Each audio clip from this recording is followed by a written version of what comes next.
स्वास्थ्य और चिकित्सा के मंत्री श्री जयप्रताप सिंह जी, विभाग के राज्य मंत्री श्री अतुल गर्ग जी, आज के इस विशेष कार्यक्रम में उपस्थित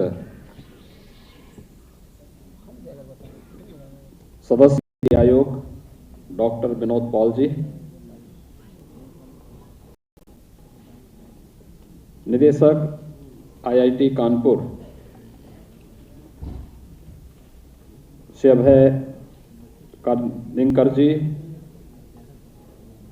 और जिन्होंने शोध प्रबंध को यूपी मॉडल के रूप में यहाँ पर आज हम सबके सामने प्रस्तुत किया है, IIT कानपुर के वरिष्ठ प्राध्यापक प्रोफेसर मनिंदर अग्रवाल जी, प्रदेश के मुख्य सचिव श्री R.K. तिवारी जी,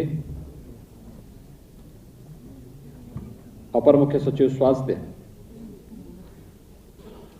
समेत यहाँ पर मंच पर उपस्थित मेरे साथ टीम 9 की वह सभी सदस्यगण जो कोरोना कालखंड में, इनमें से ज़्यादातर सदस्य ऐसे हैं जो मेरे साथ पहले दिन से यानी 25 मार्च 2020 से कोरोना प्रबंधन के इस कार्य के साथ जुड़े हैं। इसमें अपर मुख्य सचिव गृह हैं, अपर मुख्य सचिव ग्राम्य विकास और पंचायत राज हैं जो इस समय राजस्व का काम भी देख रहे हैं, अपर मुख्य सचिव सूचना हैं, इसके साथ ही कृषि उत्पादन आयुक्त हैं, IIDC हैं,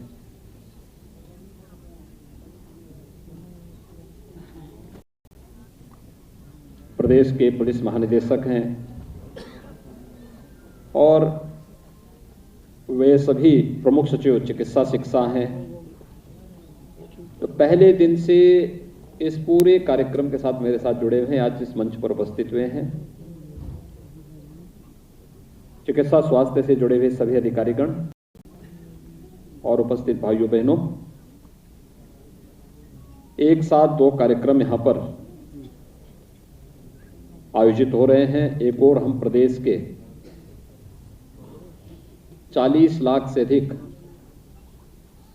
अंत्योदय परिवार जो प्रधानमंत्री जन आरोग्य योजना यानी आयुष्मान भारत की योजना से आच्छादित होने से रह गए थे, उन्हें आज मुख्यमंत्री जन आरोग्य योजना के अंतर्गत आच्छादन कार्यक्रम चल रहा है। प्रदेश में एक बड़ी आबादी इससे लाभान्वित होगी। हम सब जानते हैं कि आदरणीय प्रधानमंत्री जी ने आज से 3 वर्ष पहले दुनिया की सबसे बड़ी स्वास्थ्य बीमा का कवर आयुष्मान भारत प्रारंभ किया था, और आयुष्मान भारत देश के अंदर 50 करोड़ लोगों को इस योजना से प्रतिवर्ष 5 लाख का स्वास्थ्य बीमा का कवर दे रहा है। तो उत्तर प्रदेश के अंदर 6 करोड़ लोग आयुष्मान भारत के साथ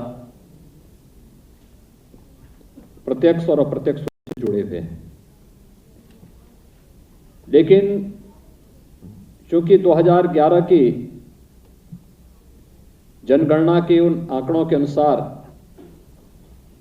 इसमें ICCC के सर्वे के अनुसार जो बहुत सारे परिवार ऐसे थे जो छूट गए थे, वे भी अपने आप को वे उपेक्षित महसूस न करें, इसके लिए राज्य सरकार ने पहले चरण में जब सर्वे किया, इस प्रकार के लोगों की शिकायतें आ रही थी, तो हम लोगों ने ऐसे 8,43,000 परिवारों को, यानी 8,43,000 का मतलब उस समय भी अगर इस संख्या हम देखेंगे तो लगभग यह संख्या काफी हद तक लगभग 45 लाख के आसपास संख्या ऐसी थी जिनको हम लोगों को उस समय इसके साथ हम लोगों ने उस समय जोड़ा था। और बाद में तय हुआ कि अंत्योदय परिवार से जुड़े हुए जितने भी परिवार वंचित हैं उन सभी को हम इस योजना के साथ जोड़ेंगे। हम लोगों ने प्रदेश के अंदर जितने भी हमारे प्रवासी और निवासी श्रमिक हैं, उन जिनका भी जिनका रजिस्ट्रेशन श्रम विभाग में है, बीओसी बोर्ड में जिन्होंने अपना रजिस्ट्रेशन करा रखा है, उन सबको तो हम लोग 2 लाख रुपए की सामाजिक सुरक्षा की बीमा भी दे रहे हैं और 5 लाख रुपए की स्वास्थ्य बीमा का कवर भी हम इस योजना के अंतर्गत उन्हें पहले ही उपलब्ध करा रहे हैं। लेकिन साथ साथ वे प्रवासी कामगार और श्रमिक भी जो उत्तर प्रदेश के निवासी हैं, उत्तर प्रदेश के अंदर, उत्तर प्रदेश के बाहर, वे निवासी हों या प्रवासी हों, उन सभी श्रमिकों को भी हम लोगों ने 2 लाख रुपए की सामाजिक सुरक्षा और 5 लाख रुपए का स्वास्थ्य बीमा का कवर भी दिया है। यानी प्रधानमंत्री जी का वो सपना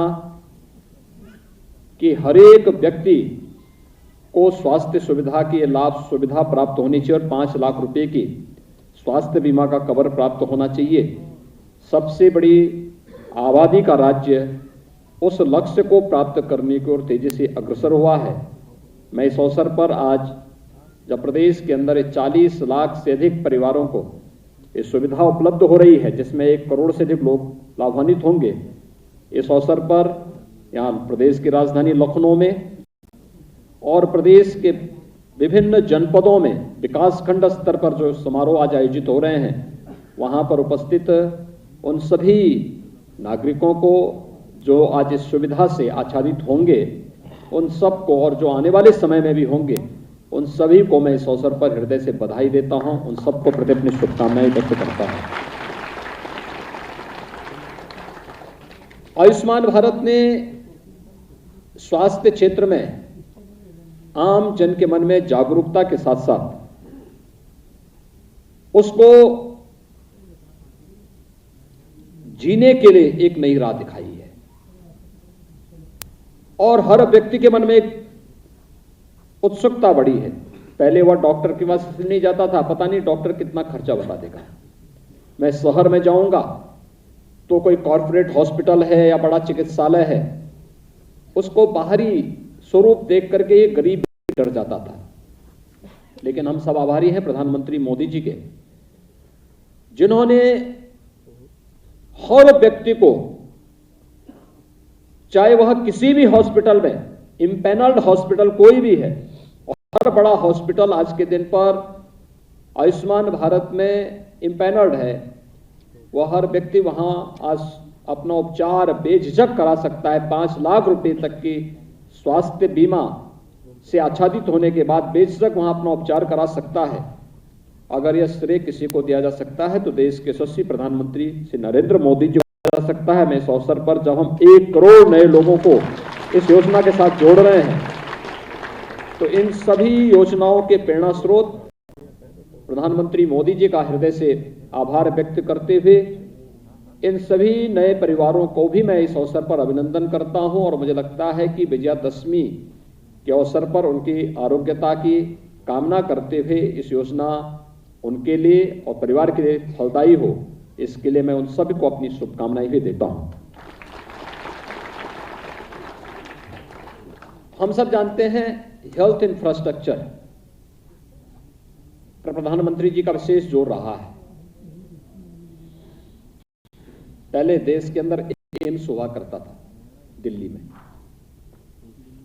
सरदेव अटल बिहारी वाजपेयी जी ने 6 एम्स किए। 2004 के बाद इनकी गति धीमी पड़ गई और हम सब आभारी हैं प्रधानमंत्री मोदी जी ने एम्स की संख्या 6 से बढ़ाकर के 22 तक कर दी है। यानी 1947 से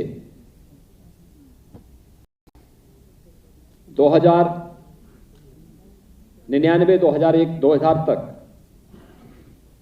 कुल 1 एम्स देश के अंदर था। 1 एम्स बन पाया था।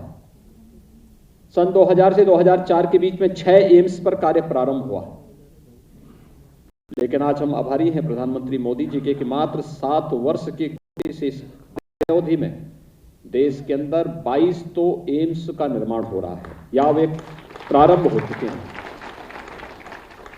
और 22 एम्स के साथ ही प्रधानमंत्री स्वास्थ्य सुरक्षा योजना के अंतर्गत मेडिकल कॉलेजेस का जो हेल्थ इंफ्रास्ट्रक्चर डेवलपमेंट के लिए जो कार्य अभूतपूर्व कार्य हुआ है, मुझे याद है 1947 से 2016-17 के बीच में उत्तर प्रदेश में केवल 12 से 15 मेडिकल कॉलेज बन पाए थे। उत्तर प्रदेश एक बड़ी आबादी का राज्य है, सभ्यता और संस्कृति की आधार स्तंभ है, भारत की आत्मा बसती है उत्तर प्रदेश में। और उत्तर प्रदेश जैसे राज्य को हेल्थ के सेक्टर में कितना उपेक्षित करके छोड़ा हुआ था। मेडिकल कॉलेज सीमित संख्या में, 12 से 15 मेडिकल कॉलेज आजादी के बाद मात्र 70 वर्षों में खुल पाए थे। और आज मुझे बताते हुए प्रसन्नता कि 75 जनपद हैं उत्तर प्रदेश के। 75 जनपदों में से 16 जनपदों को छोड़ दें जहां पर हम अभी कोई सरकारी मेडिकल कॉलेज नहीं दे पाए हैं, तो बाकी सभी 49 जनपदों में सरकारी मेडिकल कॉलेज या प्राइवेट मेडिकल कॉलेज का एक अच्छा हेल्थ इंफ्रास्ट्रक्चर हम लोग वर्तमान में खड़ा करने में पूरी तरह सफल हैं। उधर हम लोग उस इंफ्रास्ट्रक्चर को खड़ा कर रहे हैं।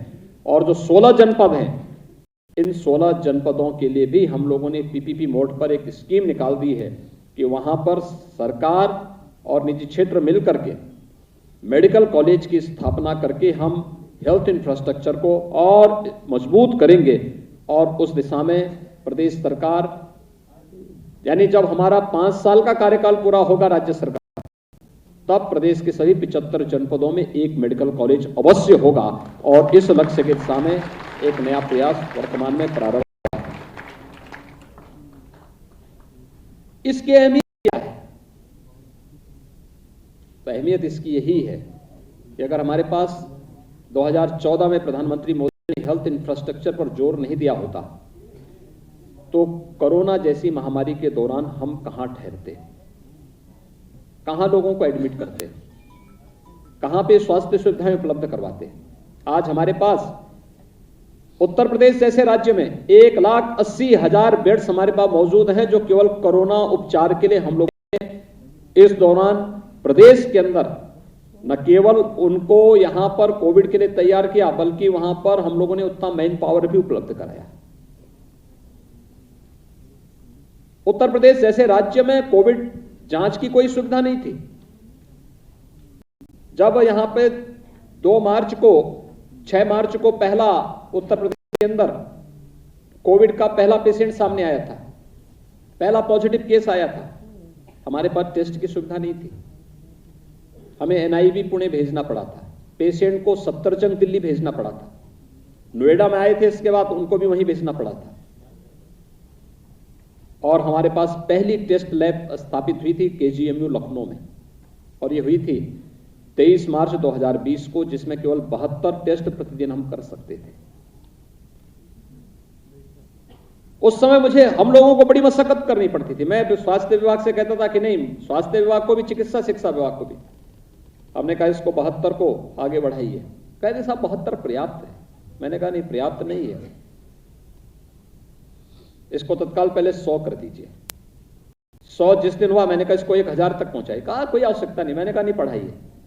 1000 हुआ, हमने उसी दिन कहा इसको 10,000 तक पहुंचाइए। 10,000 हुआ, मैंने कहा इसको 25,000 तक पहुंचाइए। कहते आवश्यकता नहीं पड़ेगी। मैं कहता आवश्यकता पड़ेगी, आप देखना। और पहुंचाते पहुंचाते हम लोग उत्तर प्रदेश में 4 लाख टेस्ट प्रतिदिन करने की क्षमता विकसित कर चुके हैं। टेस्ट यानी ट्रेस है, टेस्ट है, ट्रीट है, एंटी का है। ये 4T का जो मंत्र दिया है प्रधानमंत्री मोदी जी ने दिया। ये 4T होंगे, इसका पालन करोगे तो कोरोना वैसे ही छू मंतर होगा जैसे उत्तर प्रदेश जैसी सबसे बड़ी आबादी के राज्य में है। मैं आज सुबह में 25 मार्च 2020 से लगातार कोविड के लिए पहले लहर में हम लोगों ने, फर्स्ट वेव में हम लोगों ने टीम 11 गठित की थी, और सेकेंड वेव में टीम 9 गठित की थी। मुझे लगता है कि बहुत कम दिन ऐसे रहे होंगे जिस दिन मैंने इस बैठक को न लिया हो। शेष हर दिन हमारी ये बैठक, आज भी हमने सुबह ये बैठक ली है। सुबह 10 बजे टीम 9 से सभी सदस्य मिले, आधे घंटे के लिए मिलते हैं, लेकिन हर एक विभाग क्या करता है, ये केवल हेल्थ का काम नहीं, हेल्थ विभाग ही इसमें अकेले काम नहीं करेगा, उसमें सभी विभागों ने मिलकर काम किया, एक टीम वर्क है ये, एक साथ मिलकर के जब काम करेंगे। और यह मॉडल हम लोगों ने पहले अपनाया था 2017 में इंसेफ्लाइटिस उन्मूलन के लिए। इंसेफ्लाइटिस से उत्तर प्रदेश के 38 जनपद थे और पूर्वी उत्तर प्रदेश के 7 जनपद तो ऐसे थे जहां पर मध्य जुलाई से लेकर मध्य नवंबर तक 1500 से 2000 बच्चों की मौत होती थी। 1500 से 2000 बच्चे मरते थे उससे। लेकिन हम लोगों ने जब प्रदेश के अंदर स्वच्छ भारत मिशन की स्थिति 2017 पहले राज्य सरकार की रुचि नहीं थी, पेयजल उपलब्ध हो, शुद्ध पेयजल हो, इसके में भी रुचि नहीं थी। लेकिन 2017 के बाद जब इस दो पर ध्यान देते हुए अंतर विभागीय समन्वय समिति बनाई, कन्वर्जेंस में और एक टीम वर्क में कितनी ताकत है। पहला मॉडल हमारा खड़ा हुआ था इंसेफ्लाइटिस उन्मूलन के लिए। आज मुझे बताते हुए प्रसन्नता है कि स्वच्छ भारत मिशन और जल जीवन मिशन, इन दो योजनाओं को ईमानदारी से लागू करने का परिणाम क्या रहा। हमारे विभागों ने, स्वास्थ्य विभाग, ग्राम्य विकास और पंचायती राज, चिकित्सा शिक्षा, नगर विकास, बाल विकास और पुष्टाहार, बेसिक और माध्यमिक शिक्षा, दिव्यांगजन और समाज कल्याण विभाग, इन सभी ने मिलकर के जब काम प्रारंभ किया, लोग कहते थे ग्राम्य विकास और पंचायती राज क्या करेगा। हमने कहा स्वच्छता और सैनिटाइजेशन के साथ साथ शुद्ध पेयजल ग्रामीण क्षेत्र में उपलब्ध कराएगा। नगर विकास, स्वच्छता पे ध्यान दें, हर घर में शौचालय हो, जो वंचित है उनके शौचालय बन जाए, खुले में शौच से मुक्त रखिए। परिणाम आज आप देखते होंगे पूर्वी उत्तर प्रदेश में हाहाकार मचा रहता था। इस समय मौतें होती थी, व्यापक पैमाने पे होती थी, क्योंकि मरने वाला वहां पे उस समय गरीब था, कमजोर तबके का भी था, कोई नहीं पूछता था, मीडिया की सुर्खियों की भी खबर नहीं बनती थी। 2017 में जब हम लोगों ने इंसेफ्लाइटिस उन्मूलन का अभियान कुशीनगर से प्रारंभ किया तो हम लोगों ने सबसे पहला काम स्वच्छता अभियान के साथ शुरू किया और उन परिवारों को साबुन वितरित किए। तो मीडिया 3 दिन तक मेरे खिलाफ ट्रायल चलाया था, देखो गरीबों का अपमान कर रहे हैं। यानी हम साबुन वितरित कर रहे हैं कि साफ सफाई की व्यवस्था कैसे होनी चाहिए और हाथ धोएं, आप कहीं जा रहे हैं, कोई चीज छूते हैं तो साबुन से हाथ धोना चाहिए। तो तमाम राजनीतिक दलों ने मेरे खिलाफ अभियान चलाया था कि देखो गरीबों का अपमान हो रहा है। लेकिन हम लोगों ने उसकी चिंता नहीं की, क्योंकि हमारे सामने लक्ष्य था कि हमें इंसेफ्लाइटिस को अंतर विभागीय समन्वय के माध्यम से समाप्त करना है। और मुझे प्रसन्नता है कि कोरोना महामारी के दौरान भी हम लोगों ने इसको पूरी तरह रोका है और इंसेफ्लाइटिस आज के दिन पर पूर्वी उत्तर प्रदेश में 38 जनपदों में एकदम ना के बराबर है, पूरी तरह समाप्ति की ओर है। एक मॉडल जो खड़ा किया, वही मॉडल जब कोरोना की आहट हो गई तो हम लोगों ने उस समय कहा कि नहीं, अब कोरोना आ ही गया है तो हमको भी अपने यहाँ एक टीम, अंतर विभागीय समन्वय टीम बनानी पड़ेगी। और उसके लिए हम लोगों ने टीम 11 पहले चरण में गठित किया, दूसरे चरण में उसको टीम 9 में बदल करके, और लगातार टीम, मैं यहाँ पर हूं नहीं हूं, वो टीम बैठती है और आपसी समन्वय के माध्यम से कहां पर क्या हो रहा है, किस विभाग के द्वारा क्या कार्य किया जा रहा है, तो लगातार मेरे पास उस पूरी समरी उसकी आ जाती है। लेकिन मैं जब लखनऊ में हूं तो मैं स्वयं इसकी समीक्षा लेता हूं, समीक्षा करता हूं। आधे घंटे के लिए बैठते हैं लेकिन बैठते जरूर हैं और बहुत सारी चीजों पर चर्चा हो जाती है। उस समय इस टीम ने बेहतरीन कार्य किया है। हर स्तर पर हमारे सामने चैलेंज ज्यादा था, खासतौर पर आप देखे होंगे जो भी यहां पे प्रोफेसर मणिंद्र अग्रवाल जी कह रहे थे, प्रवासी कामगार और श्रमिकों का। ये प्रवासी कामगार और श्रमिकाएं, उत्तर प्रदेश के अंदर 40 लाख से अधिक प्रवासी कामगार और श्रमिकाएं, इनको उनके घरों तक सुरक्षित पहुंचाना। उससे पहले उत्तर प्रदेश के लिए हमारे 15,000 बच्चे कोटा में कोचिंग कर रहे थे। लॉकडाउन अचानक लागू होने के बाद उनके सामने बड़ी समस्या खड़ी हो गई। उनको कैसे पहुंचाना है इसके बारे में। प्रयागराज में प्रतियोगी परीक्षाओं की तैयारी कर रहे 15,000 बच्चों को उनके घरों तक पहुंचाने की व्यवस्था, और 40 लाख प्रवासी कामगार और श्रमिक सुरक्षित अपने घरों तक पहुंच जाए, यह भी एक चैलेंज था। और उन सभी को उत्तर प्रदेश परिवहन निगम, भारतीय रेल और भारत सरकार के सहयोग से सफलतापूर्वक उनके घरों तक पहुंचाने की व्यवस्था करने के साथ साथ उनकी स्किल मैपिंग कराना, उनके लिए उस प्रकार के रोजगार की व्यवस्था उपलब्ध कराना, परंपरागत उद्यम के साथ साथ उनके उस प्रकार के प्रशिक्षण के कार्यक्रम को वहां पर लागू कराना, बैंकों के साथ जोड़ करके बैंकों से उनको लोन उपलब्ध करवाने की व्यवस्था करवाना, ये सभी कार्यक्रम एक साथ चलते रहे। अलग अलग विभाग अपना काम करता था। ऑक्सीजन की क्राइसिस न हो, प्रयास किया गया, लेकिन महामारी है, महामारी के दौरान समस्याएं आ रही थी। गृह विभाग के नेतृत्व में टीम गठित कर दी गई। ऑक्सीजन एक एक टैंकर में कहीं कोई छीना झपटी न हो, आगे पीछे पुलिस की पेट्रोलिंग चलती थी। टैंकर को से गंतव्य तक पहुंचाना, गंतव्य तक पहुंचाने के बाद वहां पर ऑक्सीजन की ऑडिट की व्यवस्था हो। आपने देखा होगा बहुत सारे राज्य जो ऑक्सीजन चिल्ला रहे थे, जब भारत सरकार ने ऑक्सीजन ऑडिट का आदेश कर दिया तो उनकी डिमांड भी आधी हो गई। यानी इस क्राइसिस में भी और महामारी की इस क्राइसिस में भी वे पॉलिटिकल ब्लैकमेलिंग पर उतर आए थे।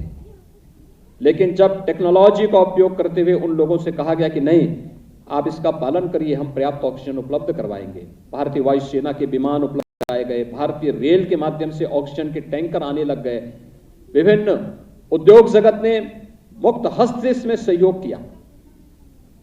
जो रिजल्ट सामने आए, हमने बहुत शीघ्र उसको नियंत्रण भी उसको प्राप्त किया, और हम आभारी हैं प्रधानमंत्री मोदी जी के।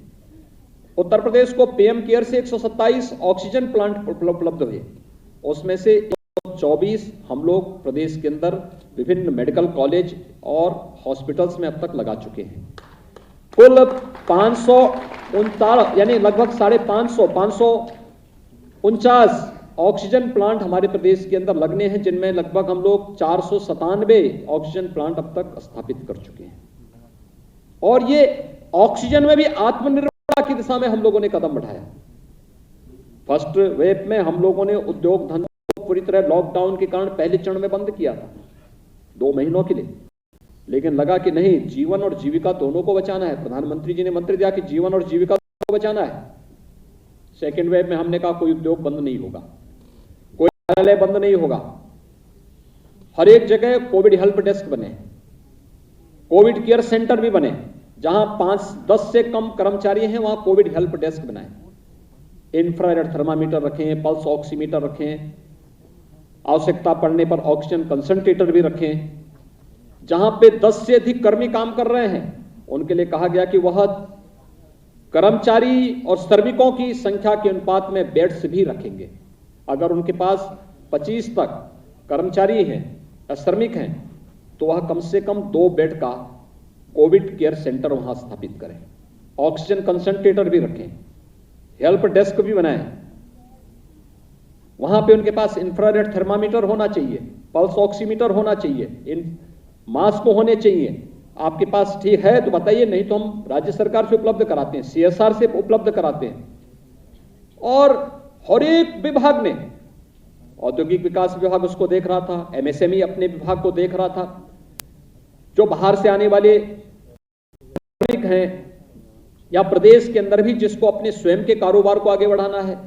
पीपी किट की क्राइसिस हुई, एमएसएमई विभाग ने पीपी किट बनाना प्रारंभ किया, क्वालिटी की जांच करने के लिए यहां पे कमेटी गठित कर दी गई। ये सभी चीज एक साथ होते गए, लेकिन प्रेरणा थी प्रधानमंत्री मोदी जी की। इंटरनेट जिस रूप में प्रधानमंत्री जी ने किया, जिस रूप में मार्गदर्शन किया, एक एक चीज के बारे में व्यापक अध्ययन के बाद नीति आयोग से डॉक्टर विनोद पाल जी ने, स्वास्थ्य मंत्रालय भारत सरकार की ओर से जिस प्रकार की गाइडेंस होती थी, यूपी ने उसको अक्षरशः पालन करते हुए उसको आगे बढ़ाया। और इसके कारण उत्तर प्रदेश अपना एक नया मॉडल खड़ा करने में सफल हुआ कि सबसे बड़ी आबादी का राज्य कोविड प्रबंधन का बेहतरीन चुनौतियों यानी तमाम चुनौतियों के बावजूद बेहतरीन मॉडल दे सकता है। और यह उत्तर प्रदेश ने करके दिखाया, इसलिए क्योंकि हम लोगों ने यहां पर उसको लागू किया जो प्रधानमंत्री मोदी जी का संकल्प था, जिसको वो चाहते थे, जिस तर्ज पर चाहते थे, हम लोगों ने इसी तर्ज पर इसको आगे बढ़ाने का कार्य किया और आज उसका परिणाम हमारे सामने है। मैं आज सुबह की बैठक में देख रहा था, कुल प्रदेश के अंदर आज 13 कोविड पॉजिटिव केस आए हैं, 75 जनपद हैं। हमारे लगभग 40 जनपद ऐसे हैं जहां कोविड का एक भी पॉजिटिव केस नहीं है, यानी कोई एक्टिव केस नहीं है। आज 38 जनपद ऐसे हैं जिनमें एक भी कोविड पॉजिटिव का केस नहीं आया, लेकिन जो ये 13 केस आए हैं पॉजिटिव, मैं आज सुबह उन्हीं को देख रहा था। कहां से आए हैं तो पता लगा कोई महाराष्ट्र से आया है, कोई केरल से आया है, कोई कोलकाता से आया है, वहीं से आए हैं। और उनको हमारी जो टीम काम कर रही है अभी भी लगातार 72,000 निगरानी समितियां हम लोगों ने गठित की। ग्रामीण क्षेत्र में हर ग्राम पंचायत में 69,000 ग्राम पंचायतें हैं। इन सभी 69,000 ग्राम पंचायतों में 10 से 12 सदस्यीय टीम हमारी काम कर रही, जिसमें आंगनबाड़ी, आशा वर्कर, एएनएम, वहां के ग्राम प्रधान, पूर्व प्रधान, इन सबको मिलाकर के राजस्व के कर्मी, ग्राम्य विकास और पंचायती राज के कर्मी, ये सब मिलाकर के 11 से 12 सदस्यीय टीम वहां पे रहती है। डोर टू डोर स्क्रीनिंग करना, हर संदिग्ध व्यक्ति को मेडिसिन किट उपलब्ध करवा देना, अगले 24 घंटे के अंदर आरआरटी की टीम भेज करके उनको टेस्ट करवा लेना, ये सभी काम एक साथ प्रारंभ हुए। 72,000 टीम को हम लोगों ने समय से, यानी फर्स्ट वेव के समय ही हम लोगों ने उन्हें infrared thermometer, pulse oximeter, mask, sanitiser, ये सभी उपलब्ध करवा दिए और ये लगातार चलता रहा।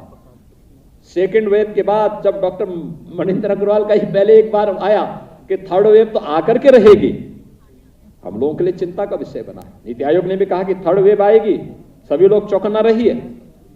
और थर्ड वेव की चपेट में मुझे लगता है डॉक्टर विनोद पॉल जी का ही आया कि थर्ड वेव की चपेट में संभवतः बच्चे ज्यादा आ सकते हैं चपेट में, क्योंकि जो ट्रेंड अब तक देखने को मिला है, पहले में बुजुर्ग, सेकंड में युवा, थर्ड में बच्चे।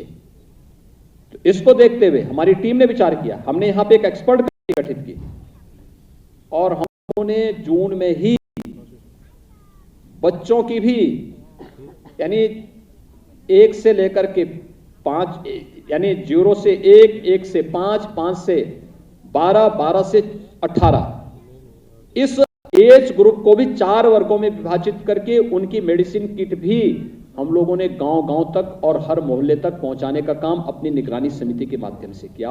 और मेडिसिन किट आज भी हम दे रहे हैं, जो कार्य चल रहा है, स्वच्छता, सैनिटाइजेशन, फॉगिंग, शुद्ध पेयजल की आपूर्ति के साथ साथ एक एक जगह स्क्रीनिंग करना, एक एक जगह कार्य करना। हमने सभी उद्योग चलाए, हमने खेती बाड़ी का काम हमारा निरंतर चलता रहा, प्रोक्यूरमेंट का काम भी चला, एक भी गतिविधि को हमने रोकने नहीं दिया, लेकिन सतर्कता पूरी बरती, हर स्तर पर सतर्कता बरतने का भी काम किया। और आज जो कोविड के मामले आ भी रहे हैं, वे कोविड के मामले वे आ रहे हैं जो बाहर से आ रहे हैं। बाहर से आने वाली, कोई ट्रेन से आ रहा है, कोई प्लेन से आ रहा है, उनको तत्काल वहीं पे कैच करके उनकी जांच कराई जाती है। और लेकिन हमें अभी भी सतर्क तो रहना पड़ेगा। तो डॉक्टर विनोद पॉल जी ने कहा कि पता नहीं कब ये आ सकता है और सतर्कता आवश्यक है, क्योंकि पर्व और त्योहार में लोग फिर अपने गांव घरों की तरफ आएंगे, उस समय सतर्कता बहुत आवश्यक है। और मैं आभारी हूं प्रधानमंत्री मोदी जी का कि हम लोगों ने वैक्सीनेशन के लक्ष्य को भी प्राप्त करने के लिए जो कदम उठाए। उत्तर प्रदेश अब तक 8 करोड़ से अधिक तो टेस्ट कर चुका है और उत्तर प्रदेश में अब तक 11.5 करोड़ से अधिक लोगों को हम वैक्सीन दे चुके हैं, वैक्सीन की डोज दे चुके हैं। वैक्सीनेशन का लक्ष्य हमारे पास भी है। हम केवल, मैंने कभी स्वास्थ्य विभाग, इन्होंने कहा साहब 5 लाख टेस्ट हम प्रतिदिन कर सकते हैं। मैंने कहा यूपी जैसे स्टेट के लिए 5 लाख बहुत कम है, इसको बढ़ाइए। इन्होंने 10 लाख तक पहुंचाया, मैंने कहा 10 लाख से भी काम नहीं चलेगा। लोग 15 तक पहुंचे। मैंने कहा 15 से काम नहीं चलेगा। मुझे याद है उस दिन मध्य प्रदेश 20 लाख किया तो मैंने इनसे कहा, मैंने कहा आप लोग 30 लाख पहुंचे, और ये 30 लाख पहुंचे तो मैंने कहा इसको 40 लाख तक पहुंचा ही दीजिए आप। और मुझे याद प्रसन्नता है कि एक दिन 39 लाख टेस्ट भी यूपी ने किया है। हमारे पास क्षमता है, हम प्रतिदिन 40 लाख टेस्ट, 40 लाख लोगों को वैक्सीन देने का उतना अच्छा इंफ्रास्ट्रक्चर हमने विकसित किया है।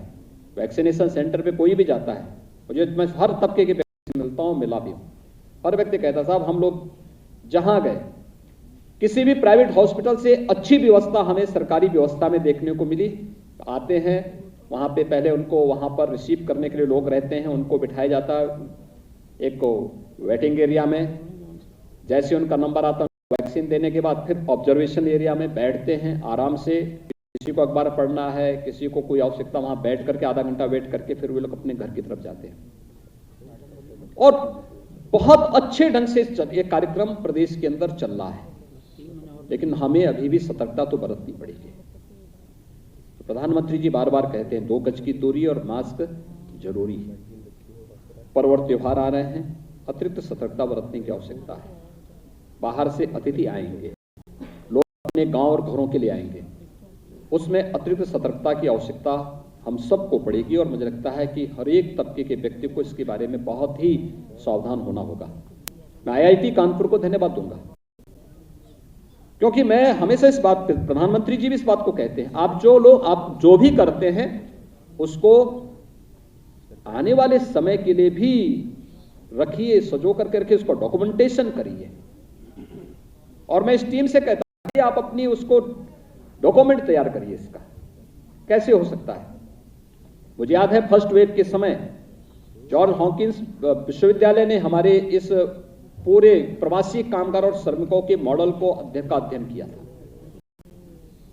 और सेकंड में IIT कानपुर इसके लिए तैयार हुआ। IIT कानपुर ने इस दिशा में एक बेहतरीन प्रयास किया है। मैं IIT कानपुर के निदेशक और उनके साथ यहाँ पर इस पूरे कार्यक्रम के दौरान, क्योंकि जब कोविड की सेकंड वेव थी तो प्रोफेसर मनिंदर अग्रवाल जी के द्वारा जो अपने द्वारा जो आंकड़े किए जाते थे, जो बातें कही जाती थी, वह कभी अनुकूल होती थी, कभी प्रतिकूल दिखती थी, कभी हम लोगों को सुकून देती थी और कभी हम लोगों के मन में एक भय भी पैदा करता था क्या होगा। लेकिन फिर भी हम लोग सतर्क होकर लड़ते थे कि नहीं, हमें लड़ना है इस कार्यक्रम के साथ, हमें इसको आगे बढ़ाना है। और उन्होंने और उनकी पूरी टीम ने, IIT कानपुर ने और उनके साथ जुड़े हैं BHU से, प्रयागराज से, लखनऊ से, एक अच्छी टीम उनके साथ इस पूरे अध्ययन के साथ जुड़ी है। मुझे लगता है कि आने वाले समय के लिए ये मॉडल वर्तमान समय के लिए कोविड प्रबंधन से जुड़े हुए देश के अन्य राज्यों के लिए तो महत्वपूर्ण होगा ही। और मैं चाहूंगा कि स्वास्थ्य विभाग ये सुनिश्चित करें कि हर एक, यानी उत्तर प्रदेश के अंदर तो हर जनप्रतिनिधि को जरूर भेजें, हर जिले को भेजें जो ये इसकी प्रतियां, लेकिन देश के अंदर भी अलग अलग राज्यों, यानी स्वास्थ्य मंत्रालय भारत सरकार के साथ साथ हर राज्य के स्वास्थ्य विभाग को भी ये इसकी प्रति उपलब्ध करवाई जाए कि कैसे इस कार्यक्रम को आगे बढ़ाने का कार्य किया। अगर इसमें कुछ भी हम लोग, उत्तर प्रदेश का ये मॉडल देश के अंदर लोगों को राहत दे सकने में योगदान दे पाएगा, तो मुझे लगता है कि प्रधानमंत्री मोदी जी का संकल्प हर एक व्यक्ति को जीवन और जीविका बचाने की जो एक कवायद है, सेकेंड वेव के दौरान उत्तर प्रदेश ने उसको बहुत अच्छे तरीके से प्रस्तुत करने का प्रयास किया। और IIT कानपुर ने उसको अपने इस डॉक्यूमेंटेशन के माध्यम से, प्रस्तुतिकरण, इस शोध प्रबंध के माध्यम से उन्होंने यहां पर प्रस्तुत किया, जिसमें उन्होंने कोविड संग्राम यूपी मॉडल, नीति, युक्ति और परिणाम, इस विषय से संबंधित जो यहाँ पर आज इन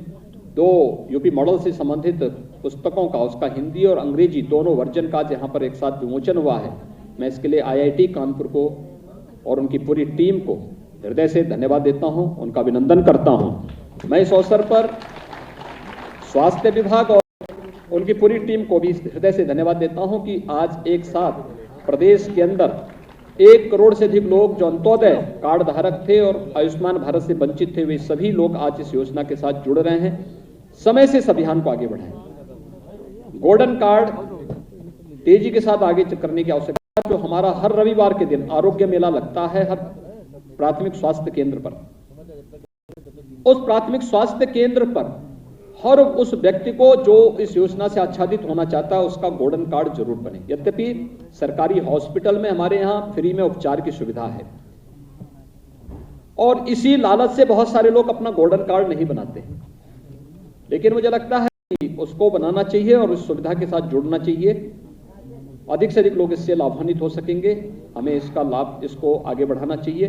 मैं एक बार से आज के इस अवसर पर, जब एक साथ ये 2 महत्वपूर्ण कार्यक्रम यहां पर हुए हैं, एक कोविड प्रबंधन में उत्तर प्रदेश का पर IIT कानपुर का शोध प्रबंधन और दूसरा अंत्योदय कार्ड धारकों को, जो 40 लाख से अधिक परिवार हैं जिनमें 1 करोड़ से अधिक लोग इससे लाभान्वित होंगे, उन सभी परिवारों को आज इस सुविधा का लाभ प्राप्त होगा। मैं प्रदेश के अंदर हर एक स्थल पर जुड़े हुए उन सभी उपस्थित भाइयों बहनों को मैं इस अवसर पर हृदय से बधाई देता हूं, उन सब की आरोग्यता की कामना करता हूं और इस योजना का लाभ ले सकें, इस विश्वास से वे लोग अपने कार्ड यथा समय बना सकेंगे। और हमारी पूरी टीम इस कार्यक्रम के साथ, जो जिले स्तर की है, विकासखंड स्तर की है, राज्य स्तर की, इसकी व्यापक समीक्षा करते हुए उन तक पहुंचाने का कार्य कर सकेंगे। तो इसको हम आगे बढ़ाकर हर एक व्यक्ति को आरोग्यता लक्ष्य को प्रदान करने में हमें सफलता प्राप्त होगी। एक बार फिर से मैं आप सबके प्रति इस शारदीय नवरात्रि के अवसर पर आप सबको शुभकामनाएं देता हूं। विजयदशमी की हृदय से अपनी मंगलमय शुभकामनाएं आप सबके प्रति व्यक्त करता हूं। धन्यवाद। जय हिंद।